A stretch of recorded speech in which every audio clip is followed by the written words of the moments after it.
Donc merci à tous d'être venus ce soir pour écouter Michel Drac, qui à l'occasion de la sortie de son dernier livre nous fait l'honneur d'être là ce soir pour présenter justement l'idéologie macroniste et surtout les raisons qui poussent certaines personnes à y adhérer. Donc on ne présente plus Michel Drac, vous avez déjà pour la plupart lu ses livres ou vu ses vidéos. Donc pour l'occasion de cette soirée qui est organisée par le Cercle Rébellion, et je tenais aussi à remercier toutes les personnes de l'organisation qui étaient venues ce soir d'un peu partout dans le sud-ouest pour nous aider, et aussi à nos amis des divers stands associatifs, culturels, de produits locaux, qui pour le coup nous aident aussi ce soir pour l'organisation. Donc je tenais à les remercier, et je voudrais surtout laisser remercier Michel Drac d'être venu à Toulouse depuis Paris. Voilà. C'est moi qui vous remercie du travail d'organisation formidable que vous avez fait. Alors en tout cas, donc bonjour à tout le monde. Donc on va essayer de faire une conférence où on essaiera de rester sérieux pour une fois, ce qui est assez difficile vu le sujet, mais bon, on va parler du macronisme. Alors, pourquoi je fais cette conférence? Parce que, en général, quand je me trompe, ce qui m'arrive très souvent, je me dis j'ai des choses à apprendre de mes erreurs. Et souvent, les trucs que j'ai à apprendre de mes erreurs, et j'ai la faiblesse de penser que ça peut aussi intéresser les autres, parce que je me dis je ne dois pas être tout seul à m'être planté, quoi. En fait, je me suis planté, ce qui m'arrive très souvent d'ailleurs sur la politique intérieure française, en 2016, quand Macron a lancé son truc. J'ai dit, mais ça ne peut pas marcher, ce truc-là. Enfin, je veux dire, déjà, je ne comprends même pas ce que c'est. Non, enfin, je veux dire, personne ne peut adhérer à un truc dont on ne sait pas ce que c'est. D'ailleurs, on ne sait même pas si c'est quelque chose. Et on a dit qu'on restait sérieux pendant une heure. C'est difficile avec Macron, mais on va essayer quand même. Bon. Mais visiblement, il y a un moment où il s'est passé un truc que là, je n'ai pas compris. Puisque quand même, il a bel et bien été élu président de la République. Bon, il a reçu l'aide inattendue de Marine Le Pen, d'accord. Enfin, même sans son aide, il y serait arrivé tout de même, visiblement. Ce qui est pour moi une grande surprise et une grande leçon d'humilité. C'est-à-dire que avant les élections, heureusement, je n'ai pas trop parlé de ce que je pensais qu'il allait se produire, parce qu'à chaque fois, je passe pour un crétin après. Mais bon, j'avais envie de dire, oui, non, mais bon, Macron, la bulle, elle va exploser, imploser quelques semaines avant l'élection, puis on n'en parlera plus, quoi. Heureusement que j'ai rien dit, parce que là, j'aurais vraiment passé pour un crétin. Hein. Voilà, donc c'est pour ça que, a posteriori, ayant réfléchi maintenant depuis un an, mais enfin comment j'ai pu me planter à ce point-là, je me suis fait pas mal de réflexions et c'est ça que je voudrais partager avec vous aujourd'hui. Alors, s'il y en a parmi vous qui avez vu venir le truc et qui avaient tout compris à l'avance, je m'excuse parce que je vais les embêter pendant une heure à enfoncer les portes ouvertes. Mais si, comme moi, vous êtes encore en train de vous demander comment un truc pareil a été possible, bah peut-être que les quelques bribes d'explications que je pourrais vous fournir vont vous intéresser. Alors, qu'est-ce que je perçois aujourd'hui quand je regarde le macronisme, entre guillemets, si tant est que cette chose existe d'ailleurs, tel qu'il est en train d'exister réellement sous nos yeux. Je pense qu'on peut analyser cet être en cours de constitution en 3 niveaux. D'abord, on peut regarder le discours d'Emmanuel Macron et des gens qui constituent sa garde rapprochée, voir un petit peu ce qu'ils disent. On pourrait dire le macronisme parlé, le macronisme dit. Ensuite, on peut analyser le mouvement macroniste en lui-même, c'est-à-dire regarder la sociologie de ses cadres, regarder la sociologie de ses militants, même si on peut mettre des guillemets à l'expression militant, parce que comme on le verra, la question de savoir si En Marche est un parti politique à proprement parler, s'il a des militants à proprement parler, est ouverte. La nature même de ce que c'est qu'un militant d'En Marche est en question. Mais enfin, on peut quand même regarder la sociologie des gens qui ont adhéré à En Marche, et puis on peut regarder la sociologie de l'électorat d'Emmanuel Macron. Donc ça, c'est le deuxième niveau. Après le discours, il y a la réalité du mouvement macroniste, les gens qui le font. Et puis je pense qu'il y a un troisième niveau qu'on peut observer aussi, je vais tenter à la fin de ma conférence une sorte de plongée dans l'inconscient des gens qui font le macronisme. C'est-à-dire les raisons dont eux-mêmes souvent d'ailleurs ne sont à mon avis pas conscients, hein, donc c'est vraiment un inconscient, qui les ont amenés à adhérer à ce qu'on pourrait appeler le projet de projet posé par Emmanuel Macron. Alors vous remarquerez au passage que dans cette histoire, il y a un axe d'analyse qui n'est pas là et qui devrait y être, c'est l'analyse de l'action. Parce que normalement, quand on parle d'un macronisme réel en train de se dérouler, on devrait parler de l'action. Mais en fait, à ce stade, je pense qu'il est trop tôt pour faire cette analyse, parce qu'en réalité, ce que fait Macron depuis qu'il est arrivé au pouvoir, c'est juste la continuation de la tendance générale des classes dirigeantes françaises de ces dernières décennies. Et pour l'instant, il n'a pas été confronté à l'obligation de faire un choix immédiat, concret, dur, qui nous permette de définir plus précisément qui il est, pour qui il travaille et ce qu'il recherche vraiment. Donc c'est encore trop tôt à ce niveau-là pour analyser l'action. On pourra en parler un petit peu, mais en fait, j'estime qu'à ce stade, on n'a pas assez d'informations là-dessus et il faut être assez prudent. Alors, on va commencer par le discours, donc. Analyser le discours d'Emmanuel Macron. Je pense que ce discours s'est structuré pendant la campagne autour de deux axes principaux. D'abord, il y a eu l'affirmation d'un impératif positif, en quelque sorte, qui a surtout été affirmé avant le premier tour. Cet impératif positif, il a beaucoup pris la forme, j'ai trouvé, de l'affirmation rituelle, en quelque sorte, de l'existence d'un projet et d'une vision. On se souvient tous du pétage de plomb de Macron en meeting en décembre 2016, quand il s'est mis à hurler comme un malade, il faut bien le dire, d'ailleurs lui-même le dit, hein, il a l'air d'un dingue dans la vidéo, c'est notre projet. Bon. Ce qui est frappant quand on réécoute ses discours de l'époque, d'ailleurs, c'est que bon, il dit c'est notre projet, etc., mais on a envie de lui dire, ok, bon, c'est bien, tu as un projet, t'y tiens, c'est très bien, merci, c'est pas la peine de crier comme ça, mais c'est quoi le projet, quoi? Et en fait, j'ai lu à l'époque son bouquin, Révolution. J'ai été très impressionné parce que je me préparais pour faire une note de lecture. Je préparais les notes de lecture sur tous les livres écrits par les candidats. Et il y avait des chapitres. Alors, quand je fais des notes de lecture, bon, bah, je lis un chapitre, je relève les points principaux, et puis après, je fais un résumé. Et j'arrivais à la fin du chapitre, j'avais relevé aucun point principal. Je disais, mais putain, je viens de lire 10 pages, mais il y avait quoi dedans? Comment c'est possible? Je veux dire, mais vraiment, non, mais réellement, très impressionnant, quoi. Je veux dire, une capacité à parler pour ne rien dire, j'ai trouvé à l'époque, qui était quand même assez exceptionnelle. Et alors, c'est pour ça d'ailleurs qu'aujourd'hui, au niveau de l'action, en fait, il y a juste la continuité. C'est que, comme à l'époque, il n'y a pas eu de projet de vision réelle affirmée, comme il n'y a pas eu non plus concrètement de posture idéologique, si on veut, très très accentuée. Aujourd'hui, qu'est-ce qu'on a quand on regarde l'action du gouvernement Macron depuis un an?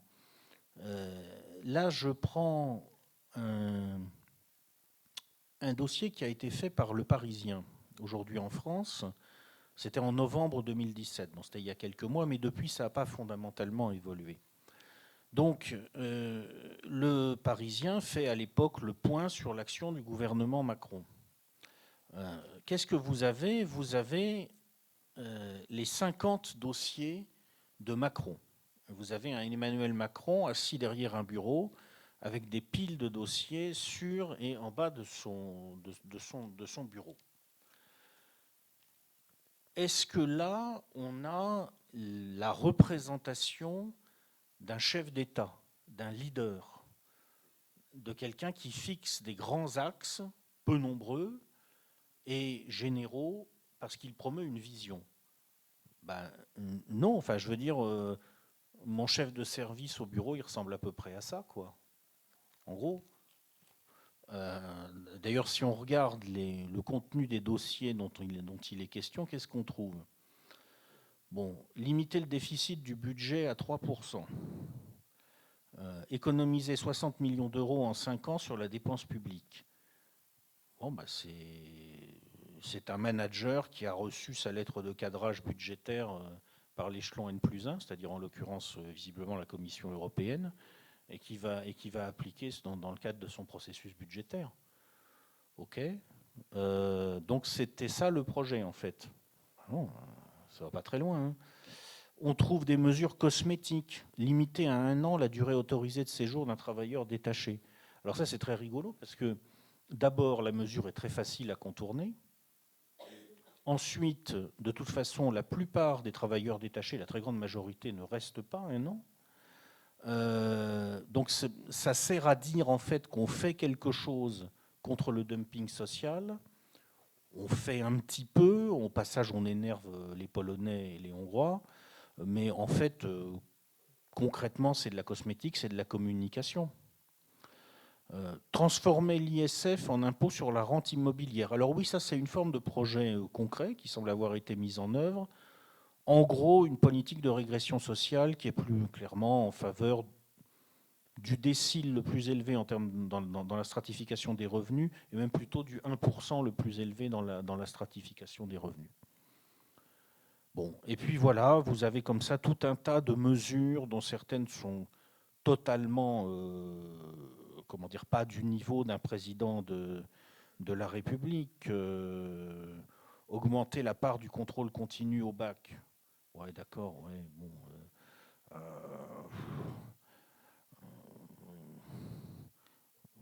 Bon, il y a des trucs qui divisés par 2 le taux de pollution atmosphérique. Ouais. Bon. Ok, c'est du budget, c'est de la com, et on va prendre tout un paquet de mesures bureaucratiques, techniques. Certaines d'ailleurs ne sont pas idiotes. Hein. Il y a une certaine compétence technique en général qui se manifeste dans l'équipe Macron. Il faut le reconnaître. C'est un certain soulagement par rapport à ce qu'on a vécu ces dernières années avec François Hollande, où non seulement ils avaient un mauvais projet, mais en plus les mecs, ils étaient complètement incompétents. Hein. Bon. Là, au moins, c'est relativement compétent sur le plan technique. Mais enfin, ok, c'est notre projet, a dit Emmanuel, c'est bien, c'est gentil, mais sinon, c'est pas un projet, quoi. C'est juste la continuité, et puis on amalgame tout un tas de mesures techniques, et on répute que ça fait une politique.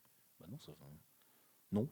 Non, je continue à penser qu'au niveau du discours, déjà à l'époque, ça se voyait, il n'y avait pas de projet, sauf, et c'est là que je voulais en venir, celui d'avoir un projet.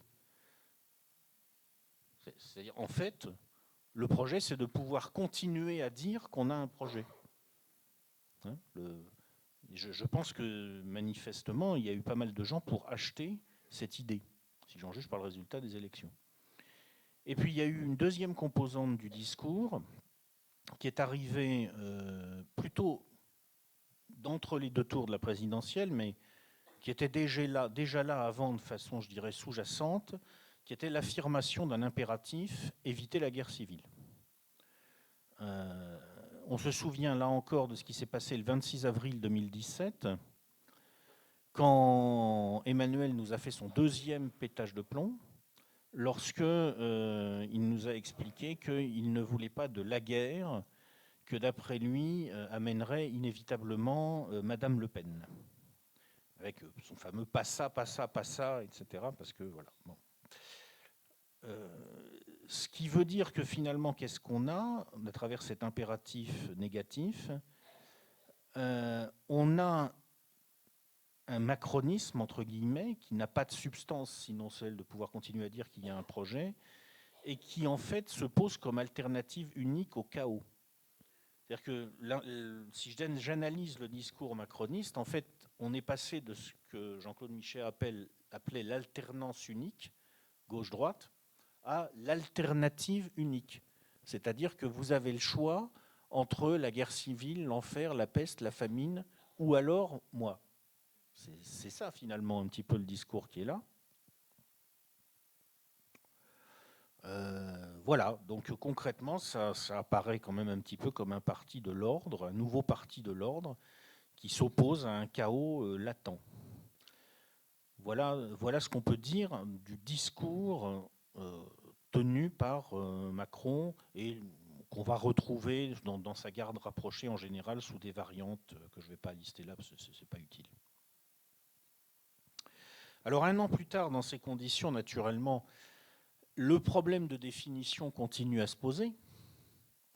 Et il y a quand même un moment où, au bout d'un certain temps de gouvernement, ça se voit. C'est-à-dire que maintenant, ça commence à se voir qu'il y a simplement la continuité, le gouvernement de la haute administration et des dossiers techniques. Donc il faut quand même à un moment commencer à définir de façon plus positive ce que ça peut bien être le macronisme, quoi. Alors, je ne résiste pas au plaisir de vous lire un truc assez extraordinaire qui a été pêché par le Canard enchaîné. Les gens du Canard partagent probablement pas mes a priori idéologiques, mais je reconnais que ce sont de très bons journalistes. Et je dois dire qu'ils ont trouvé une perle là. Il y a un député La République En Marche de la 6e circonscription du Rhône, M. Bruno Bonnel, qui a publié sur son site internet une explication pour nous dire pourquoi et comment M. Emmanuel Macron est capable de résoudre sa fameuse équation du « en même temps » en politique. Ah, donc on a un macroniste qui essaye de nous dire ce qu'est le macronisme. Alors je vous lis parce que c'est magnifique. La quadrature du cercle étant établie comme impossible, on ne peut en effet être en même temps rond et carré. Ok, jusque-là je suis. Il existe pourtant une solution géométrique simple. Ok, c'est simple, donc je vais comprendre. Si on projette un cylindre sur 2 plans orthogonaux, on obtient tout à la fois un rond et un carré. Eh bien, c'est peut-être simple, mais moi, je ne l'ai pas compris, mais ce n'est pas grave. C'est pas grave. En ajoutant une dimension d'analyse, en passant du plan à l'espace, un problème mathématiquement et apparemment insoluble trouve sa solution. Eureka. Mais qu'est-ce que ça veut dire? Enfin, bon. Peut-être la suite va nous aider à comprendre, donc je vous la lis. Progressivement, nous aurons dans les mois à venir une représentation nouvelle du champ politique qui ne se résumera plus par des curseurs sur une ligne, mais sera représentée par des espaces sur un plan. Chaque territoire politique empiétera plus ou moins sur ses voisins avec des valeurs de progrès ou des convictions nostalgiques partagées. L'heure du « en même temps » aura définitivement sonné. Waouh! On comprend pourquoi Cédric Villani est au gouvernement. Et la conclusion, En Marche a proposé une ordonnée conservateur progressiste, orthogonale à l'abscisse traditionnelle droite-gauche, décrivant ainsi un plan espace à 2 dimensions. Il est alors possible d'être progressiste ou conservateur tout en se définissant de droite ou de gauche. Non mais on sent qu'il essaye de communiquer, en fait. Donc, bon, je ne sais pas ce que vous en pensez, je vais vous dire ce que moi j'en déduis. J'en déduis que ce que ce monsieur essaye de nous dire, c'est que, en fait, il y a un message inconscient dans son texte, je pense. En fait, quelque part, n'est-ce pas, il fait partie d'un mouvement qui se trouve confronté à une réalité toute simple et qui est que la société française a des problèmes aujourd'hui qui n'ont plus de solution, qui n'ont plus que des issues, et aucune de ces issues ne paraît franchement sympathique. Donc, pour ne pas être confronté à cette réalité, eh bien, on imagine une rupture de paradigme qu'on ne sait pas définir, mais dont on répute qu'elle va se produire. On va pouvoir s'échapper vers une autre chose qui va enfin nous permettre de ne plus être devant une situation insoluble. Parce que ça, c'est très classique. L'esprit humain n'accepte pas l'existence de problèmes sans solution. Ok, bon, alors j'ai un peu envie de lui dire, moi j'ai rien contre nos amis macronistes, je respecte tout à fait les gens qui n'ont pas les mêmes opinions que moi, mais là, il faut quand même un petit peu redescendre sur Terre et se souvenir que la politique, Ça consiste quand même à poser les enjeux et à être capable d'assumer la nécessité de prise de décision où c'est pas toujours en même temps, quoi. Voilà. Et manifestement, on n'en est pas encore tout à fait là avec, en tout cas, ce sympathique député La République En Marche. Voilà. Donc ça, c'est la situation actuelle du discours macroniste qui me donne en résumé l'impression qu'on a des gens qui, à tâtons, essayent d'établir une sorte de pilotage optimisé par rétroaction de la société française, disant on va continuer dans la direction qu'on a suivie jusqu'ici, et puis en fonction des réactions, en fonction de ce qu'on voit, selon qu'on arrive à faire passer une chose ou pas, on va essayer d'optimiser notre attitude concrètement pour maintenir finalement la structure qui est en place et pour avoir ce que jadis, il y a fort longtemps, Valéry Giscard d'Estaing, si ma mémoire est bonne, avait appelé le changement dans la continuité, c'est-à-dire en fait, on continue à changer dans la même direction, ce qui est une forme de conservatisme. Ça veut dire qu'on refuse que le changement change de direction. Donc c'est le conservatisme de ceux qui veulent faire aller la société dans une certaine direction, en fait. Et concrètement, moi, quand j'essaye de synthétiser l'ensemble de ce discours, c'est l'impression que ça me donne. Alors, ça donne lieu à des élucubrations qui n'auraient pas été admises dans les années 70, parce qu'à cette époque-là, quand même, les gens se tenaient un petit peu plus. Quoique, je ne sais pas, peut-être déjà à l'époque, il y avait des types qui nous pondaient des trucs pareils. Mais en fait, c'est sur le plan du discours, l'impression générale, c'est une ressucée du giscardisme, quoi. Ouais. Ni plus ni moins. OK. Donc ça, c'était le discours tel qu'on peut le percevoir. Après, il y a l'analyse du mouvement macroniste, c'est-à-dire les gens qui font ça de façon concrète. Alors, on va commencer par le noyau dirigeant, les cadres, les hauts cadres du machin. Je pense que ce noyau dirigeant est à deux niveaux. Il y a un premier niveau qu'on connaît et il y a un deuxième niveau au-dessus qu'on peut supposer mais qu'on ne connaît pas exactement. Le niveau qu'on connaît, c'est le cercle rapproché de Macron, c'est des gens qui sont visibles. Donc je vais vous donner trois profils clés. On considère que ce sont probablement les trois collaborateurs de Macron les plus proches depuis le lancement d'En Marche.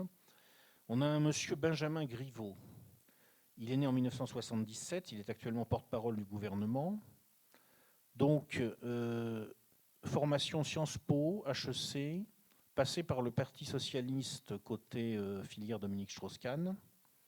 2 ans d'expérience dans le privé à haut niveau dans une direction de la communication.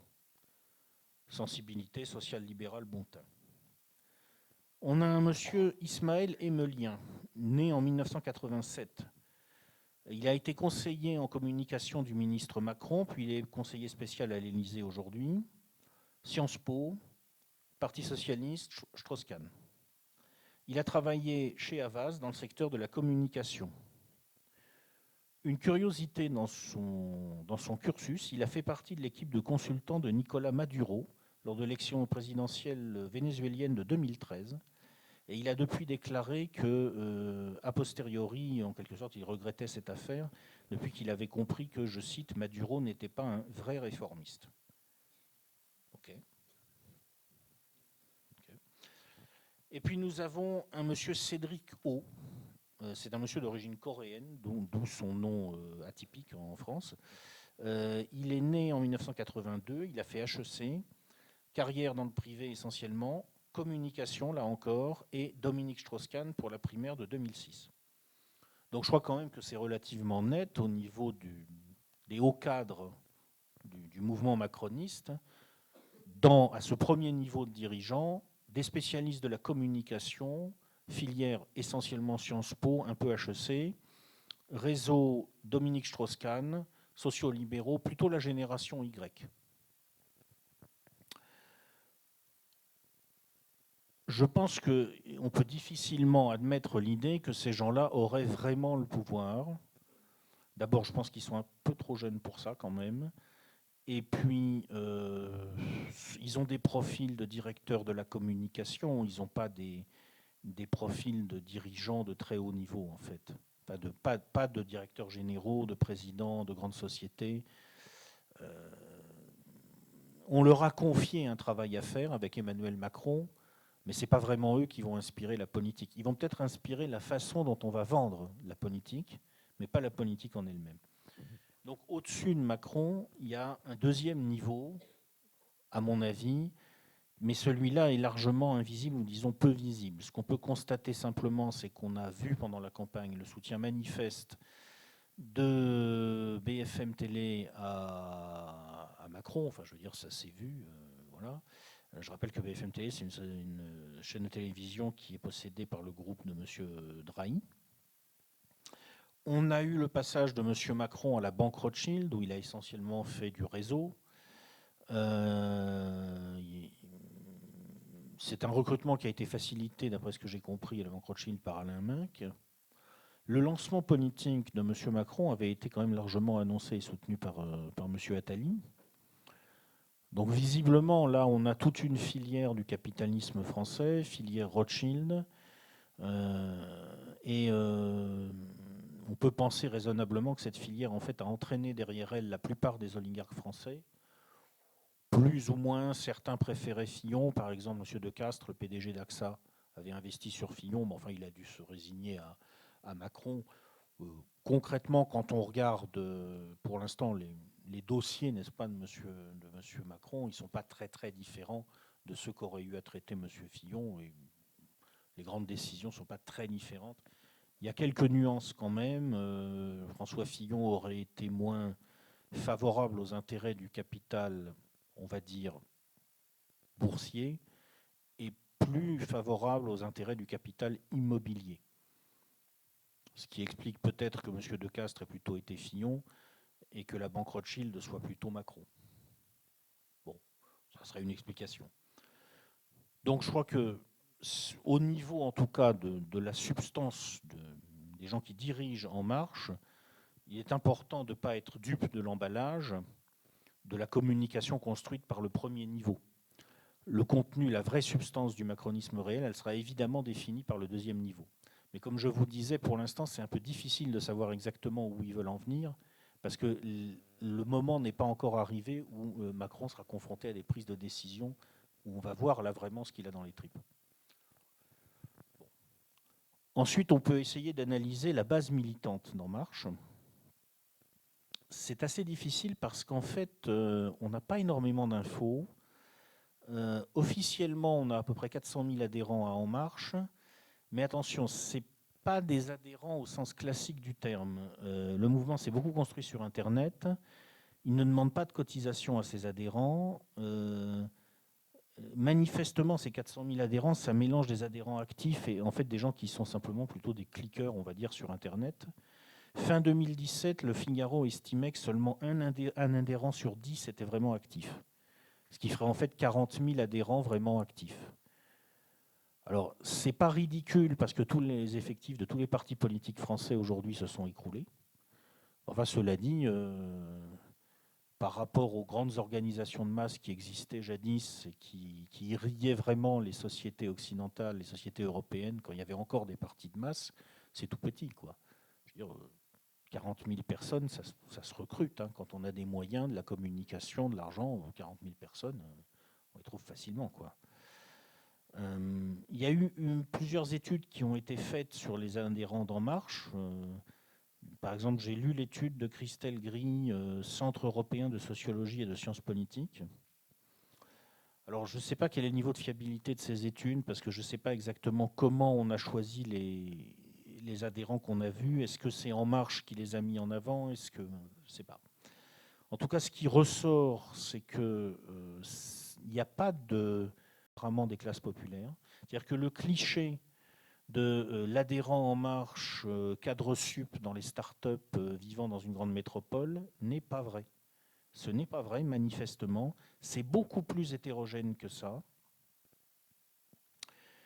Ce qui semble se retrouver très souvent chez les adhérents d'En Marche, c'est la mobilité révélée par leur parcours.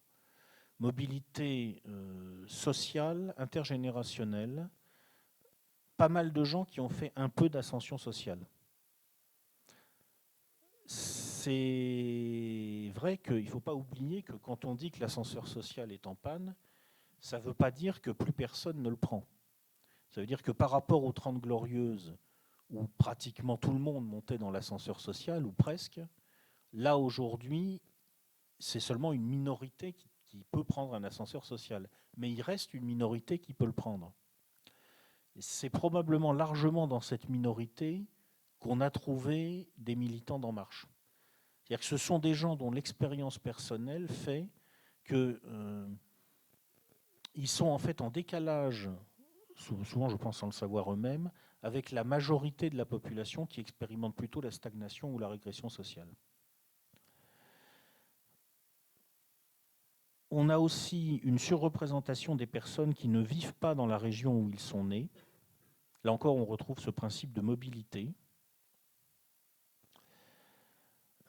Finalement, j'ai un peu l'impression que c'est la survivance de ce que le sociologue Michel Clouscar analysait dans les années 70 quand il parlait des couches moyennes et de la façon dont la catégorie des ingénieurs, techniciens et cadres avait pu nourrir le giscardisme. Et là encore, on retrouve, je trouve, un petit peu une sorte d'écho, mutatis mutandis, de ce qu'a pu être le giscardisme il y a 40 ou 50 ans. Alors évidemment, c'est sous une forme très différente, mais il y a quelque chose là encore. Et puis ensuite, après avoir analysé donc le niveau dirigeant et la masse militante, il faut s'intéresser quand même à ce qui fait numériquement l'essentiel du mouvement macroniste, c'est-à-dire sa base électorale. Parce que ce sont les gens qui ont voté Macron qui ont fait qu'on a Macron comme président. Donc c'est quand même eux la question essentielle. Alors là-dessus, je voudrais rappeler quelques vérités d'abord numériques. Pour commencer, il n'y a pas tant de macronistes que ça. D'accord ? Au deuxième tour de la présidentielle, le score de Macron n'est pas significatif parce qu'on estime qu'à peu près 40% des gens qui ont voté pour lui, en fait, ont voté contre Marine Le Pen. En tout cas, c'est ce qui ressort des enquêtes d'opinion. Donc, en plus, il y a eu énormément d'abstention. Donc, le 65% de Macron au deuxième tour de la présidentielle n'est vraiment pas significatif du tout. Au premier tour, là, on a une idée plus précise des gens qui ont plus ou moins adhéré à Emmanuel Macron. Enfin, ils l'ont choisi, en tout cas, au premier tour, donc ils ont dû adhérer un moment. Donc, c'était 24% des exprimés, ce qui représente seulement 18% des inscrits. Et si on tient compte du fait qu'il y a de plus en plus de gens qui ne sont pas inscrits sur la liste électorale, en fait, c'est à peu près 15-16% des Français en âge de voter. 1 sur 6 ou 1 sur 7, à peu près entre les deux. Donc en fait, ce n'est pas énorme, hein, déjà. C'est-à-dire qu'il faut bien garder en tête que cette masse macroniste n'est absolument pas majoritaire dans le pays. Ils sont majoritaires à l'Assemblée parce que le système électoral français a été conçu pour sélectionner une majorité, pour rendre le pays gouvernable, et il a fonctionné en l'occurrence, mais en fait, ils ne sont absolument pas majoritaires. Si on regarde où se trouvent les macronistes, ils sont prédominants dans l'Ouest, dans le Massif central, en région parisienne, sauf dans le 9-3, où là c'est Jean-Luc Mélenchon qui est devant, à Lyon, c'est-à-dire qu'en gros, c'est l'ancienne France conservatrice et Paris. C'est plutôt ces régions-là qui ont voté Macron. Les régions de tradition républicaine n'ont pas tellement voté Macron, moins que les régions, disons, de tradition conservatrice. Là encore, on retrouve certains aspects du giscardisme, de l'époque où on parlait de la barre du centre, qui empêchait en quelque sorte symboliquement sur la carte la réunion entre un nord et un sud qui votaient plutôt à gauche dans les années 70. Ce qui est intéressant, c'est que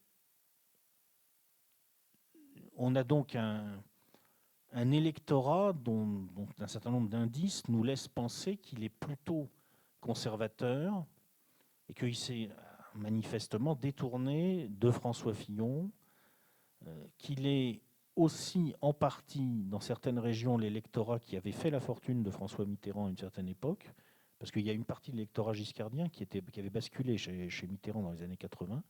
Et il semble, d'après la carte, que ont tendance naturellement ces gens-là qui continuent à voter, qui continuent à être nombreux. C'est-à-dire qu'il faut voir que l'âge moyen de l'électeur français aujourd'hui est très âgé. Hein. Je crois que l'âge médian est à 55 ans parmi les exprimés ou quelque chose comme ça. Ça veut dire que vous avez une bonne partie du corps électoral qui sont des gens, quand ils étaient jeunes, ils ont eu à choisir entre Giscard et Mitterrand, quoi. Puis ensuite entre Mitterrand et Chirac, etc. Eh bien, c'est plutôt ces gens qui sont marqués par un tropisme conservateur, en fait, qui ont voté Macron. Donc le discours sur le macroniste et le macronisme parti du changement en face d'une France, n'est-ce pas, sclérosée dans son conservatisme, etc. Je pense vraiment que c'est de l'idéologie. Encore une fois, on retrouve cette idée de changement dans la continuité qui veut dire qu'on a d'abord affaire à des gens qui veulent que les choses continuent à changer dans la même direction. Et donc c'est bien une forme de conservatisme. C'est l'impression que ça me donne. Si on regarde l'origine des votants en termes politiques, qui a voté Macron? Alors, il a raflé 47% des électeurs Hollande de 2012. Il a largement devancé d'ailleurs le candidat du Parti socialiste dans un rapport de 1 à 2. Ce qui confirme que l'électorat PS était finalement très compatible apparemment avec l'électorat Bayrou, puisque Macron a aussi récupéré 43% des électeurs de Bayrou en 2012. Indiscutablement, le ralliement de Bayrou est la raison pour laquelle Macron a réussi son coup. Je pense que si Bayrou ne s'était pas rallié à Macron, ça foirait. Et puis il a bénéficié d'un petit appoint, mais pas négligeable quand même. Il a eu à peu près 20% des électeurs de Sarkozy. Ce qui là encore ne veut pas rien dire. Alors, si on s'intéresse maintenant à la motivation des électeurs Macron au premier tour, qu'est-ce qu'on voit ?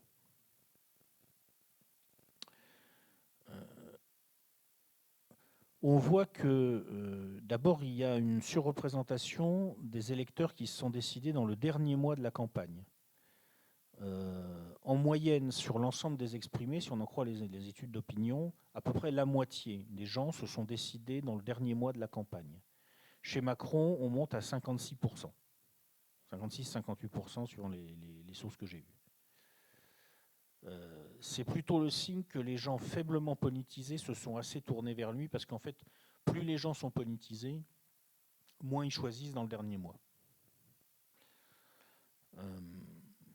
Il semble qu'il y ait eu, dès le premier tour, une forte proportion de votes utiles.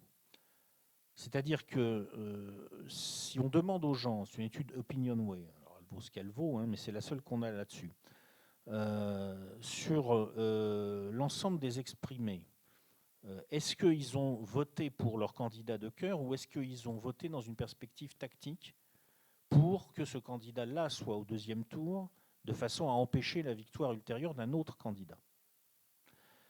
On est à 27% sur la moyenne des Français qui sont exprimés, mais on est à 45% sur l'électorat macroniste. Ça veut dire que vous avez quand même, dès le premier tour, une forte proportion de ce 1 Français sur 6 ou 7 qui a voté Macron, qui en fait n'a pas vraiment voté par macronisme, qui a surtout voté, à mon avis, par peur d'avoir un deuxième tour Le Pen-Mélenchon et une catastrophe avec une guerre civile dans le pays. Ça veut dire que, c'est une information intéressante au passage, la base réelle du macronisme est quand même vraiment très faible. Parce que non seulement c'est 1 sur 6 ou 1 sur 7, bon, mais en plus, il y en a près de la moitié, ils n'étaient pas si convaincus que ça. Bon.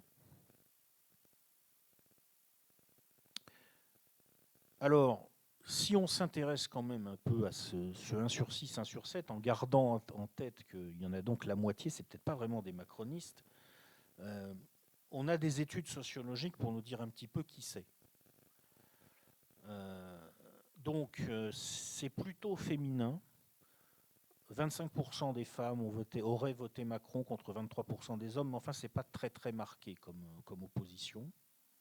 Il y a clairement une surreprésentation des cadres, puisque 33% des cadres ont voté Macron, qui n'a fait que 24% en moyenne sur à un degré moindre des professions intermédiaires et des retraités. Alors les retraités, c'est très drôle entre nous parce que c'était déjà tout à fait visible dans ce qu'avait annoncé Macron qu'ils allaient avoir quelques petits problèmes financiers s'ils votaient Macron, mais ils ont quand même voté Macron. Je crois que j'ai compris pourquoi, vous allez voir pourquoi après. On a par contre une sous-représentation des employés, mais elle est moins forte que ce qu'on pourrait attendre. C'est-à-dire qu'on a quand même eu, si j'en crois les études, là encore, ça c'est une étude Ipsos, bon, enfin, voilà, 19% des employés qui auraient voté Macron et 16% des ouvriers. Toujours si j'en crois cette étude, ce qui est assez étonnant, parce que moi je pensais que le vote Macron serait franchement plus faible chez les ouvriers, mais apparemment, il y a un certain nombre d'ouvriers qui ont voté Macron. J'ai du mal à comprendre pourquoi, je veux dire. On a une légère prédominance des salariés du privé, mais elle n'est pas aussi grande que ça. 25% des salariés du privé ont voté Macron, alors que 23% des salariés du public ont voté Macron.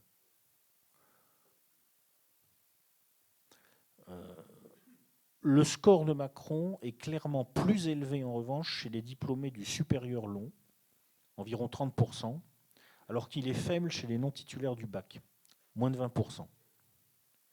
Et c'est un score également qui est un peu plus élevé quand on monte dans la stratification des revenus, puisque ceux qui gagnent plus de 3 000 euros ont à peu près voté Macron à plus de 30%. Mais il y a un fort recoupement en France entre la longueur des études et la stratification des revenus. Donc en fait, c'est la même statistique, c'est la même conclusion. Donc, en conclusion, ce qu'on peut dire sur ce 1 Français sur 6 ou 7 qui a voté Macron, peut-être parce qu'il était macroniste ou peut-être parce qu'il a eu peur d'un deuxième tour Le Pen-Mélenchon, on ne sait pas, c'est que bon, il y a un cliché, si vous voulez, sur cet électorat qui est centriste, plutôt féminin, urbain, grande métropole, bon revenu, diplômé du supérieur. C'est pas entièrement faux. C'est-à-dire qu'effectivement, on trouve bien une légère surreprésentation des femmes. On a aussi une légère surreprésentation des métropoles, mais elle n'est pas aussi forte que ce qu'on pourrait croire. L'électorat des petites villes a pas mal voté Macron. Je pense que ça vient du ralliement de François Bayrou, en fait. Parce qu'à mon avis, Bayrou, si j'en juge par ce qui s'est passé en 2012, lui avait une grosse réserve de voix dans les petites villes. Il faut aller dans le rural pour que le score de Macron baisse vraiment. Et puis, bon, c'est vrai, les diplômés du supérieur et les personnes qui sont dans les 2-3 déciles supérieurs de stratification des revenus ont davantage voté Macron. Mais cela dit, ce cliché est fortement à relativiser, quoi. Je veux dire, c'est pas un vote massif où, voilà, si Macron a pu être élu, c'est parce que les déciles supérieurs de la stratification des revenus et les éduqués supérieurs sont massivement allés voter pour lui, pendant que les déciles inférieurs et les gens qui n'avaient pas le bac ont massivement voté Le Pen. Ça ne s'est pas passé comme ça. En fait, le vote Macron, il y a une prédominance de la catégorie qu'on associe à ce vote, mais il y a aussi plein de gens qui ne rentrent pas dans cette catégorie et qui ont voté Macron. Comment l'expliquer ? Alors, je pense que l'explication se situe à 2 niveaux. Premier niveau, au niveau des motivations. Donc là, il faut s'appuyer sur les enquêtes d'opinion dont on dispose, les sondages sortis des urnes. Alors évidemment, et quel est le niveau de fiabilité de ces sondages, j'en sais rien. Il faut être clair. Bon. Mais ce qu'on voit, si on admet ces données, c'est qu'en fait, l'électorat de Macron, c'est assez net, s'intéresse moins que la moyenne des Français à la lutte contre le terrorisme, à la lutte contre l'immigration, à la régulation de l'immigration, et d'une manière générale aux questions de sécurité.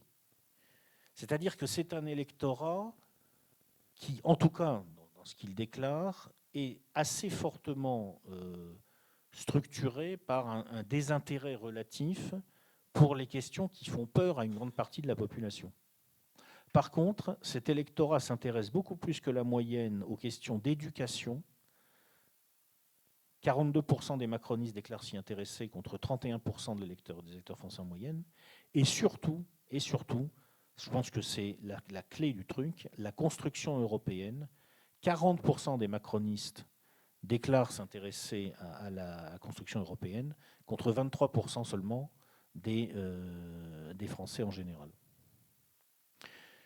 Donc, première homogénéité, premier truc fort qui semble se sortir, un électorat de gens finalement, si vous voulez, qui à titre personnel vont pas trop mal, qui veulent que les choses continuent à changer dans la même direction et qui se sont regroupés derrière le candidat qui défendait apparemment le mieux et le plus, la digue derrière laquelle cet électorat pouvait se regrouper, c'est-à-dire le candidat qui défendait le plus le projet européen, sachant que sur cette ligne-là, Fillon a été flingué en cours de route, en partie, par... Ah oui, effectivement. Des profondis. Ah oui, ben voilà, c'était un macroniste qui passait. Bon.